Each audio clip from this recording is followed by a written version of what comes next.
नमस्कार, अपना उत्तर प्रदेश देख रहे हैं आप और मैं हूं आपके साथ ज्योति।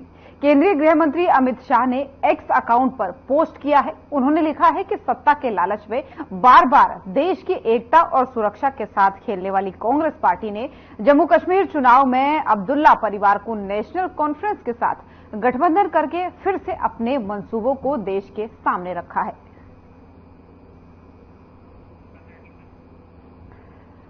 तो केंद्रीय गृह मंत्री और सहकारिता मंत्री अमित शाह ने एक बार फिर से कांग्रेस पर निशाना साधा है। दरअसल जम्मू कश्मीर में भी चुनाव होने वाले हैं हरियाणा के साथ साथ, और ऐसे में जो है इन चुनावों के पहले कांग्रेस पार्टी ने गठबंधन किया है। गठबंधन के साथ चुनाव लड़ने वाली है जम्मू कश्मीर में, तो उसी को लेकर निशाना उन्होंने साधा है।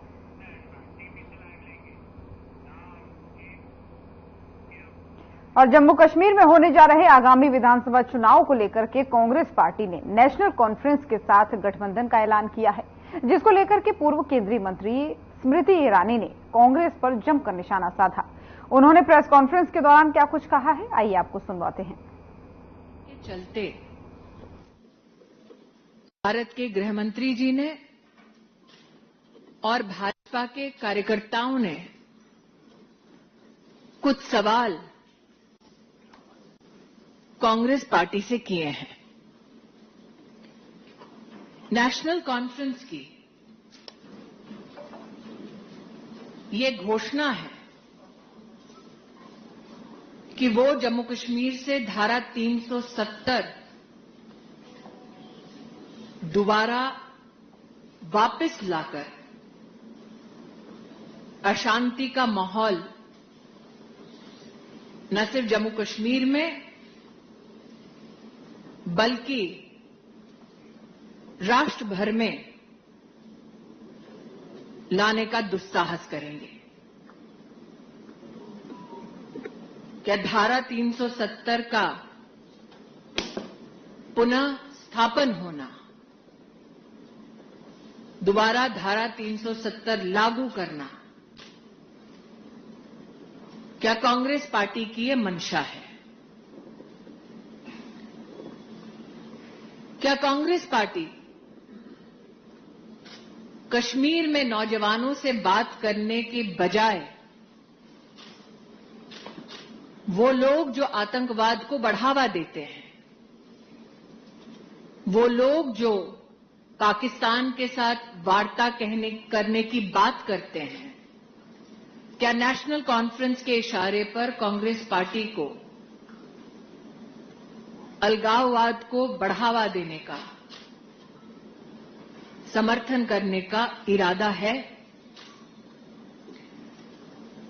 क्या कांग्रेस पार्टी एलओसी ट्रेड शुरू करने के नेशनल कॉन्फ्रेंस के निर्णय को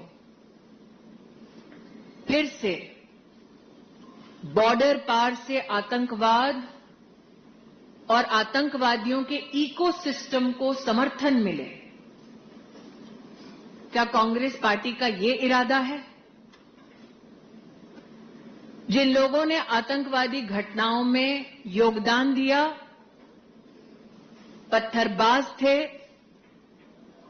क्या कांग्रेस पार्टी नेशनल कॉन्फ्रेंस के चलते उनको सरकारी नौकरी में बहाल करके फिर दहशत का एक माहौल लौटाना चाहती है? धारा 370 हटने के बाद दलित, गुज्जर, बकरवाल, पहाड़ियों के साथ भारतीय जनता पार्टी की सरकार ने न्याय करवाया। क्या कांग्रेस पार्टी का आरक्षण विरोधी चेहरा सामने आया है? क्या कांग्रेस दलित, गुज्जर, बकरवाल, पहाड़ियों के आरक्षण को समाप्त करके नेशनल कॉन्फ्रेंस के इशारे पर अपने गठबंधन के चलते ये पाप करने वाली है? क्या कांग्रेस पार्टी चाहती है कि शंकराचार्य पर्वत का नाम तख्ते सुलेमान हो और हरि पर्वत का नाम कोहे मारन हो? क्या कांग्रेस पार्टी फिर भ्रष्टाचार की आग में जम्मू कश्मीर को झोंकना चाहती है और सिर्फ गिने चुने परिवारों के हाथ में कमान सौंपने के समर्थन में है? क्या कांग्रेस पार्टी जम्मू और घाटी के बीच भेदभाव की राजनीति का समर्थन करती है एनसी के चलते?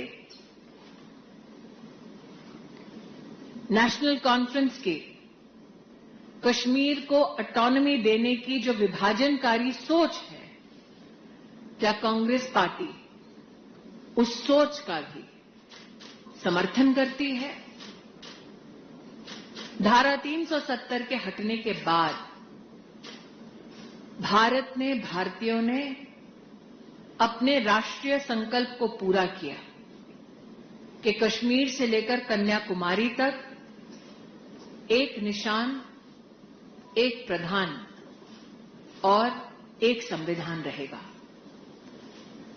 क्या नेशनल कॉन्फ्रेंस के चलते कांग्रेस पार्टी अलग झंडे के वादे का समर्थन करती है? हम आशा करते हैं कि भारतीय जनता पार्टी ने आंतरिक सुरक्षा, राष्ट्रीय स्वाभिमान और जम्मू कश्मीर की जनता के साथ लोकतांत्रिक ढांचे में न्याय हो, ये जो पहल की है, इस शांति को और विकास के इस पथ पर अग्रसर जम्मू कश्मीर की जनता को और देश की जनता को कांग्रेस पार्टी जवाब जरूर देगी। An unholy alliance came together to pursue power. The Congress Party and the National Conference came together and announced an alliance that has given rise to many questions. The National Conference speaks of a different flag. Does the Congress Party support the National Conference's promise of a separate flag for Jammu Kashmir?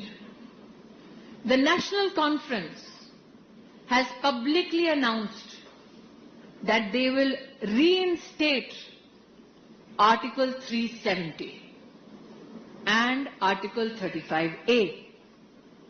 Does the Congress Party support the National Conference's agenda of breaking India? The National Conference speaks about LOC trade while Pakistan continues to nurture terrorism and an ecosystem that is aligned with terrorists. Does the Congress Party support the Pakistani agenda that has been pronounced on many platforms of creating unrest in Jammu Kashmir? Does the Congress Party support reinstatement of those whose relatives are involved in terror activity and stone pelting in government jobs?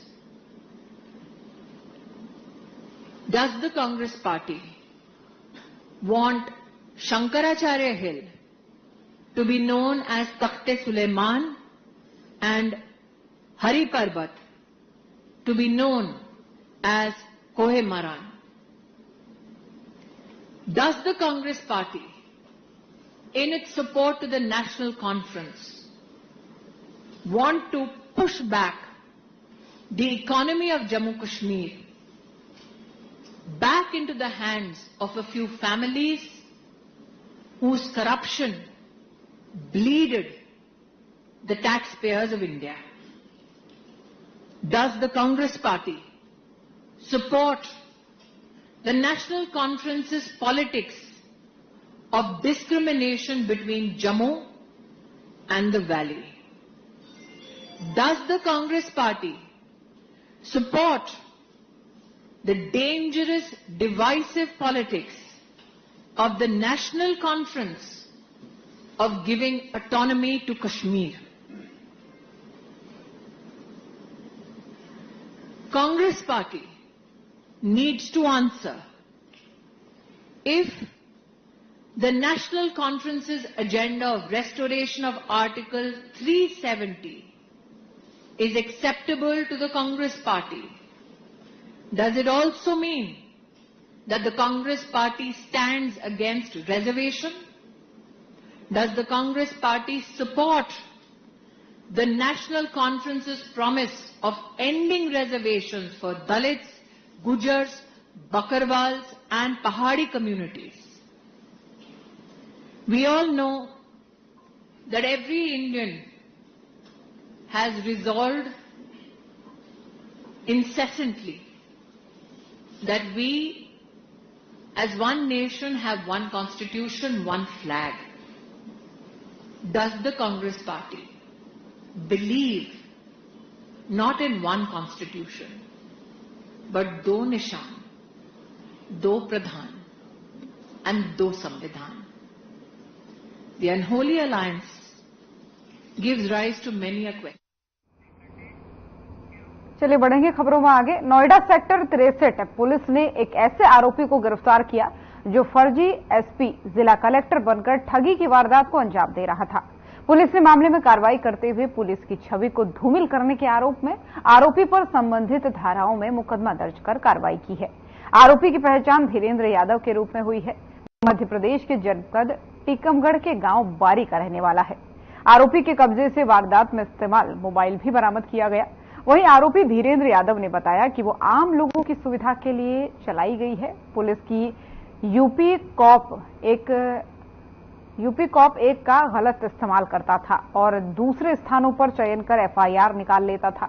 फिर FIR में दर्ज mobile number पर call कर शिकायत के आधार पर लोगों से पैसे वसूलने का काम करता था। जो लोग पैसे देने से मना किया करते थे वो उन लोगों को कार्रवाई न करने की धमकी देता था और आरोपी पिछले 1 साल से इस तरह की वारदातों को लगातार अंजाम दे रहा था। आपको बता दें कि इस पूरी वारदात का खुलासा तब हुआ जब एक पीड़ित ने बताया कि उसने एक मामले में पुलिस में शिकायत दी थी, जिसके आधार पर फोन आया और पैसों की डिमांड रखी गई, जिसके बाद से पीड़ित ने मामले की जानकारी पुलिस को दी और शिकायत पर पुलिस की टीम ने तैयार करके एक टीम त्वरित कार्रवाई करते हुए आरोपी को उसके गांव बारी में ही गिरफ्तार कर लिया।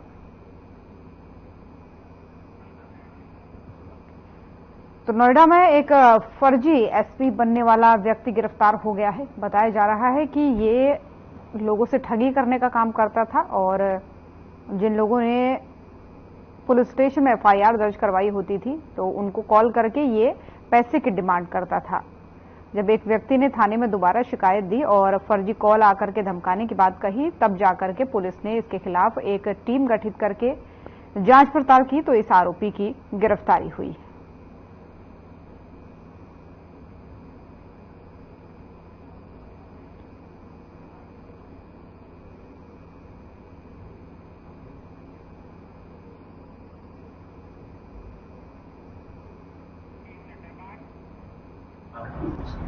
तुरंत ही घटना का संज्ञान लेकर वादी की तारीख पर स्वतंत्र धाराओं में मुकदमा दर्ज कराया गया और जब पाया गया तो उसमें जो व्यक्ति था वो ओरछा का रहने वाला व्यक्ति था। उसका नाम धीरेन्द्र यादव है। ओरछा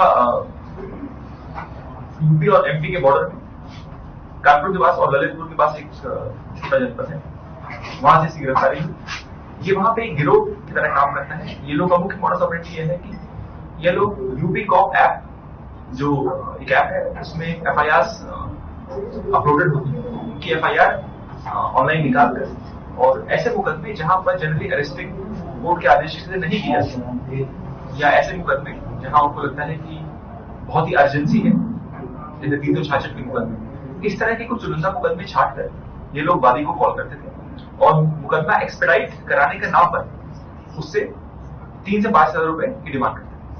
ये डिमांड ये लोग कई बार मुकदमा एक्सपेडाइट कराने के नाम पर, कभी ये जल्दी गिरफ्तारी कराने के नाम पर, कभी गिरफ्तारी कराने के नाम पर कभी किसी खर्चे पानी के नाम पर ये अलग अलग बहानों से 3 से 5 हजार रुपए ये लोग कलेक्ट करते थे और ये लोग अपने पर्सनल नंबर से कॉल नहीं करते थे। इनकी एक वहां पे लोकल शॉपकीपर 7 कार्ड थी जहां से ये ऑलरेडी एक्टिवेटेड सिम मंगाते थे और जिस शॉपकीपर से मंगाते थे उस शॉपकीपर को भी इस पूरे पैसे का 20% कट देते थे।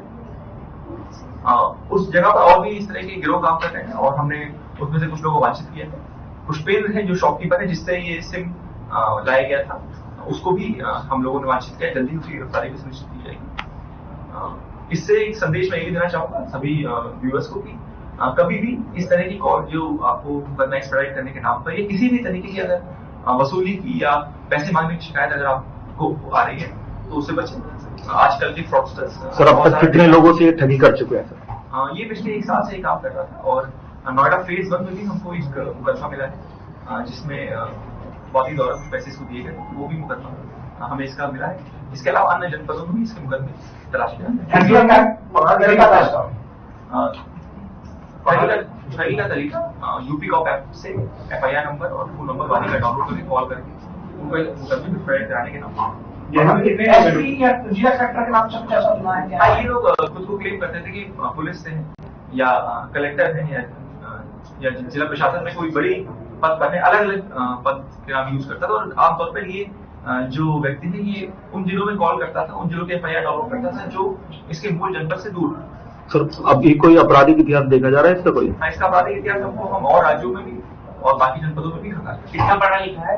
ये 10वीं फेल है, 9वीं पास है 10वीं। इस गैंग में टोटल कितने लोग हैं? इसमें और भी लोगों की तलाश हो रही है। अभी हम लोगों ने एक व्यक्ति जिसका नाम पुष्पेंद्र उसको भी वांछित किया है। इसके अलावा अन्य भी लोगों की इसकी तलाश जारी है।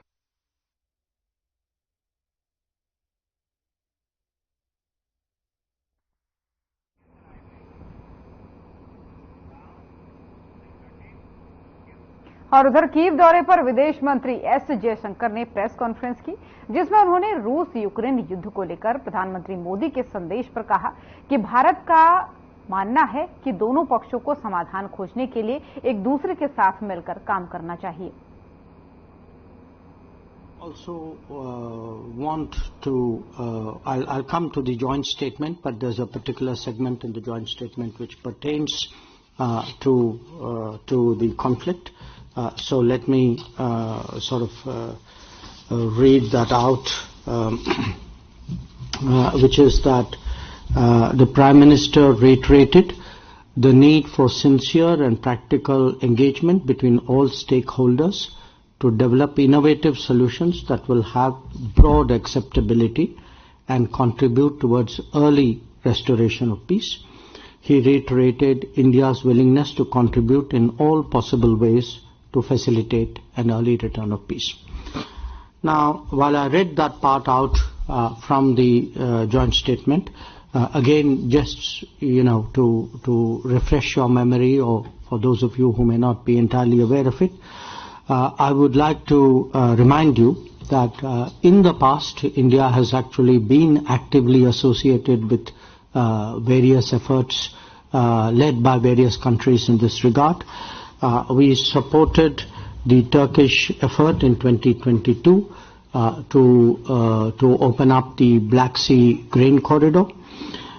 In September 2022 also, Prime Minister Denis Shmyhal actually took up with us the concerns regarding the Zaporizhzhia nuclear power plant. At that time, it was a matter on which we had been thereafter directly in touch with the Russians, and then back to the Ukrainian side, also been in touch with IAEA Director General Rafael Grossi. And at various other points of time, we had also taken public positions cautioning against the danger of escalation.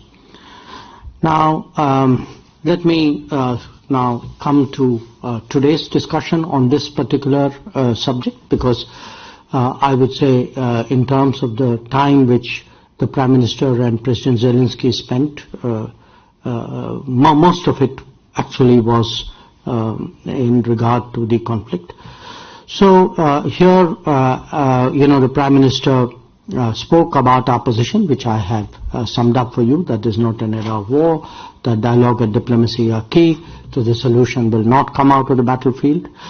He shared the widespread sentiment in the global south about the repercussions of this conflict for them. He spoke also about his discussions recently with President Putin in Moscow. The Prime Minister, if you remember, was there in July. He sought President Zelensky's assessment of both of the ground situation as well as the diplomatic scenario. President Zelensky spoke at some length on both issues. He also spoke about taking the global peace summit in regard to Ukraine forward. And I would say, if I were to kind of sum up really what was a fairly long and detailed discussion, it revolved around to some extent the military situation, about on the medium-term concerns like food and energy, and most of all on conceivable pathways to peace and conflict resolution. I would say, I'm sure the Ukrainian side will do its own briefing, but in fairness, I would sort of sum up their position as saying that they clearly wanted a continued involvement of India with the Global Peace Summit. There was also a discussion about what could be effective ways of taking these discussions forward, not necessarily within the format of the summit. There are obviously multiple possibilities here and multiple views about those possibilities. So what I can say is that it was a very detailed, a very open, in many ways a very constructive discussion. And if there is any further development in that regard, we will obviously keep you all informed. With regard to other issues, I think the best that I would do, because we have a paucity of time, would be to refer you to the joint statement. Just again, I'm summing it up very succinctly. I'm not touching all points, but in the joint statement, I want to emphasize that the Prime Minister and the President reiterated their readiness to further cooperation in upholding principles of international law, including the UN Charter, such as respect for territorial integrity and sovereignty of states. As I said, they spoke about the summit on peace in Ukraine. The last meeting was in June of 2024.